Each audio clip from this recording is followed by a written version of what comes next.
Section 3.3 will discuss solving right triangles. And the one thing that we have to be very careful with when solving right triangles is to first make sure we have enough information.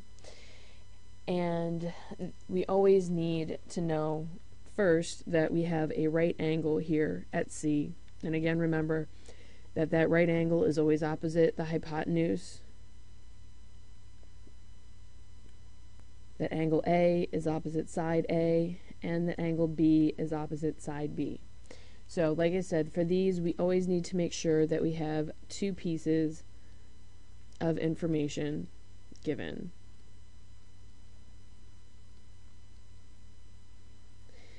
And that at least one of these is a side.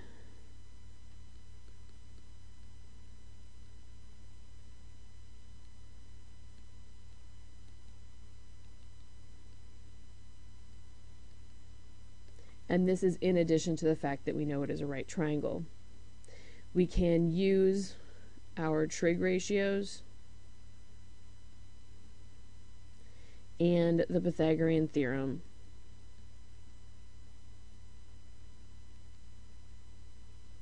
to find the remaining side or sides and angles. The book discusses significant digits, so there's a summary of this given below. If you are given information, if angles are expressed in a degree, then you need 2 significant digits on the length of the sides. If you have a tenth of a degree or a minute, then 3 significant digits. And if you have a hundredth of a degree or a second, then you need 4 significant digits on the length of the side.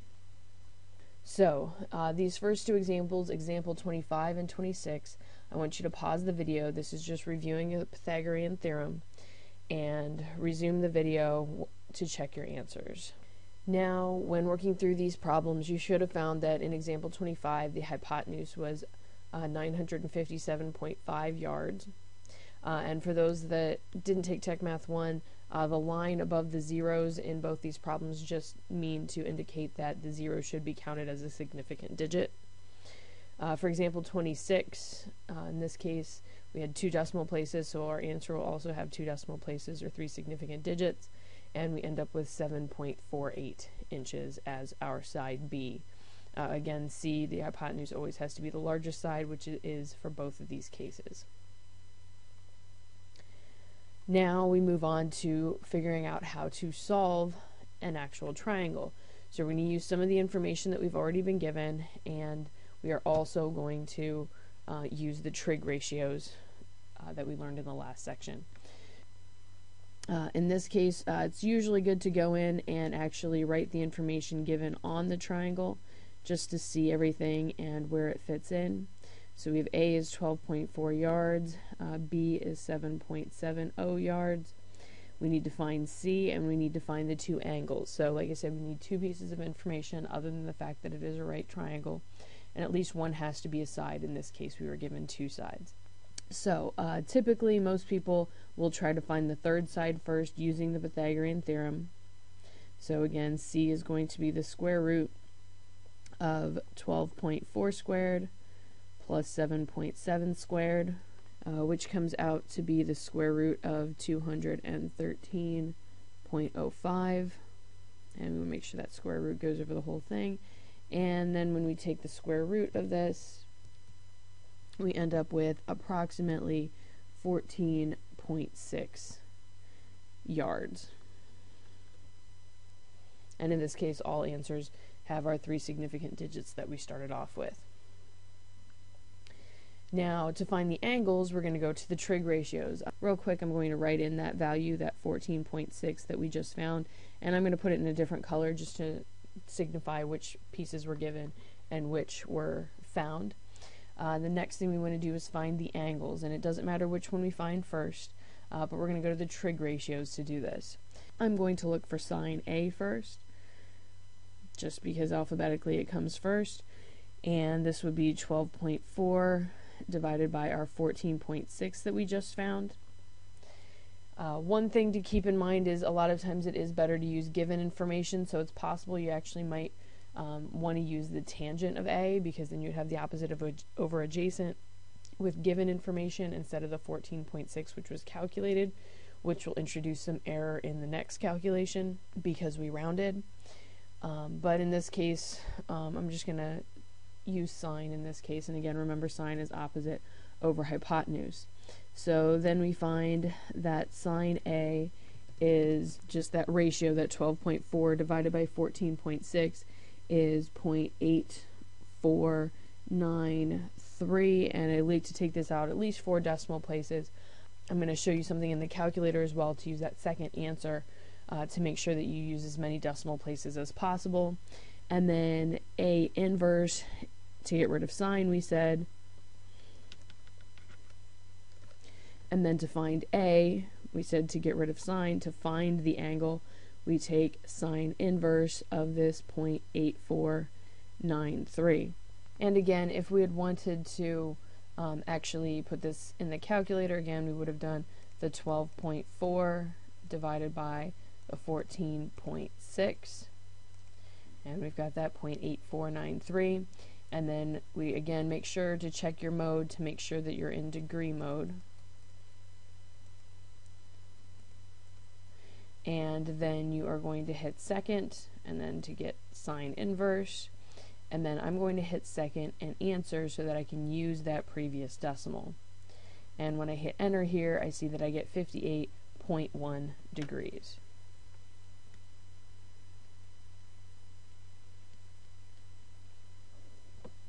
And again, I'm going to write this in over here on my triangle just to make sure that I've found everything. And the last thing I need to do is to find B. B is rather easy. Because we know that A and B have to add up to 90 degrees, we can say that B is going to be 90 minus that 58.1 that we just found, and we end up with 31.9. So again, we found our 31.9 degrees. And again, it's good to make sure that we write down all of the given information and all of the found information so that we make sure that we have everything and we are done. One quick check real quickly is to make sure that in this case the hypotenuse is still the longest side, and that the smallest angle, the 31.9 here, is opposite the smallest side, 7.7 yards. So we're going to try another example here, and then I'm going to have you try one on your own.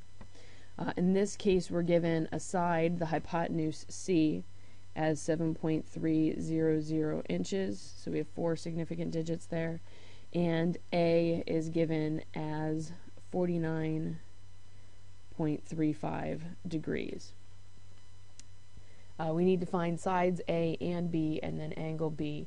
And angle B is the easiest thing to find first because it's just going to be 90 minus the given angle, 49.35. So anytime we have that case, typically it's just easiest to find the other angle. So in this case, we end up with angle B as 40.65 degrees. And so we can again fill that in up here. And I'm going to draw a line here so we can kind of keep our work separate. Now we can find the sides, and this is where we have to be careful. We're going to go to our trig ratios here. We can't use the Pythagorean theorem just yet because we only have the hypotenuse given. But in this case, we are going to make sure the trig ratio that we use has the side that we want on the top of the fraction or in the numerator. So in this case, I'm going to again go back to the given information. I'm going to take the sine of A, because we can take that as being A over the hypotenuse C. So if we substitute in here, we've got the sine of 49.35 degrees is equal to A, which we're trying to find, divided by C, which is 7.3. And in this case, to solve for A, we would multiply both sides by our 7.3. And we end up with A being approximately 5.539 inches. If we go with the convention that we were given, 4 significant digits, then we have 4 significant digits on the A as well. Okay, so I'm going to write that down over here. We've got 5.539 inches, and we always make sure that we have our units with us. I'm going to kind of box this in to show that that was our work. And now we need to find side B, and at this point you have an option. You can go through and do the Pythagorean theorem, or you can use another one of the trig ratios. I'm going to use another one of the trig ratios just to show you how it's done. In this case, I'm going to take the cosine of A is going to be the adjacent side B divided by our given hypotenuse C. So in this case, cosine of A is 49.35 degrees is equal to B over C, which was 7.3. Again, to get the 7.3 out of the denominator, we are going to multiply both sides by 7.3, and we end up with B being approximately 4.755 inches. So again, I'll come over here, write that down on my triangle. And again, we want to check the smallest angle, angle B, which is 40.65 degrees, is opposite the smallest side, which was 4.755 inches. Again, you could have used the Pythagorean theorem on this one. If you wanted to use the Pythagorean theorem, you would know that B is equal to the square root of the 7.3 squared minus that 5.539 squared that we found. And this is again just a check. And we come out to the same thing, 4.755. So again, that's just a check to make sure that we did this correctly. And those are just 2 different ways that you could go about doing that. It's really up to you which one you use. But you do have to start off by finding angle B first.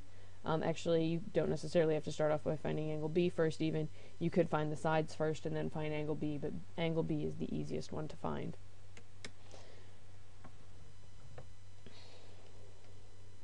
So I want you to pause the video at this point and try example 29. So in this case, angle A is the easiest thing to find first by just subtracting 22 from 90 to get 68. I use tangent of 22 degrees because in this case, like I said, I like to keep the part that I'm looking for in the numerator so that I don't have to worry about cross multiplying and simplifying. It just makes life a lot easier. So I use tangent of 22 was equal to the opposite B over the adjacent 3.5. This also used all of the given information versus calculated information. So in this case I ended up with B was 1.4. It's possible you used a different trig identity, but you should still end up with B being about 1.4. And again, I only rounded to 1 decimal place or 2 significant digits because of the way the information was given. Now for C, I just used the Pythagorean theorem and found that the hypotenuse was about 3.8. Again, to check, the smallest angle B is 22 degrees. It's opposite the smallest side B. Now, last example, again, I want you to pause the video and work through this one and then resume the video to see if you have the correct answer. Keep in mind here that this problem is given in degree, minutes, and seconds. So recall how to find that on your calculator if you have the TI-83. Again, degree and minutes are under angle here, and then seconds is above the plus sign. So pause the video here and work out this next problem. So for this last problem, I found angle A first. Again, that was the easiest thing to do. And again, I did that using degree, minutes, seconds in the calculator. It came out to be 14 degrees, 52 minutes, and 52 seconds. And then I chose to use sine of the angle given with the side given to find side C. And again, like I said, anytime you've got the unknown variable in the denominator, it's a little bit trickier as far as finding what it is because we have to do a little bit more algebra and a little bit more arithmetic to get the fraction in the proper form. So in this case, I had to multiply C to get it out of the denominator and then divide both sides by that given sine, 75 degrees, 7 minutes, 8 seconds. And so we end up with C being 55.6 divided by the sine of 75 degrees, 7 minutes, 8 seconds. And we end up with C being approximately 57.53 kilometers. Lastly, I used the Pythagorean theorem to find A, which came out to be approximately 14.78 kilometers. And as you can see here, the smallest angle again is A, which is 14 degrees, 52 minutes, 52 seconds. It's opposite the smallest side, A, which is 14.78 kilometers. So this concludes the video for 3.3. Please go online now and complete your homework. The next video will discuss applications of right triangles.